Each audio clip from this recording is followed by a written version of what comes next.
আমাদের অনুমতি দিয়েছে মথুরা বাজার যাওয়ার জন্য। ওগো মাসি, তুমি তাহলে আমার শাশুড়ির অনুমতি দিয়ে কোন ব্যাংকে ফেলিয়েছো গো? বলেছি আজকে মথুরার বাজারে দুধে আগুন লেগে গেছে। ওর বউমা কিছু পাঠিয়ে দে, যদি বেচার করা যেত সব একসঙ্গেই হবে। তাই বলছি। বংশবাদের আদেশ রয়েছে এই বাজারে তাকে রাজনীতি কত মধুরা ওই মথুরার বাজারে তাকে দর্শন করাতে হয়। সত্যি? ওগো মাসি, আজ তোমার কথা শুনে মনে হচ্ছে কি জানো? অনেকদিন পরে যাবো। তুমি একটু আমার খ্যাত খাওয়াবের একটু সাজিয়ে নাও না। আমি সাজাতে পারবো না রে। শোন, একা একটি যাবি? না না, হ্যাঁ তুমি যদি তাই করতে হ্যাঁ, তাহলে আমার একটি গাড়ি ভালো লাগে না গো। আমি ললিতাকে ডাকি।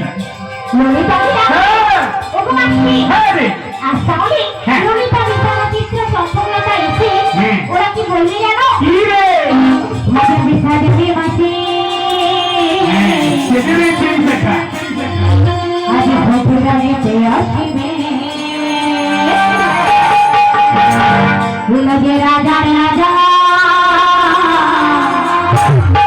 আজ কালা চাঁদ বসে আছে। তাহলে সবাই মিলে যাবে তো? মথুরা বাজাবে আমার খ্যাত দর্শনে। সাজাবে সাজাবে মাসে।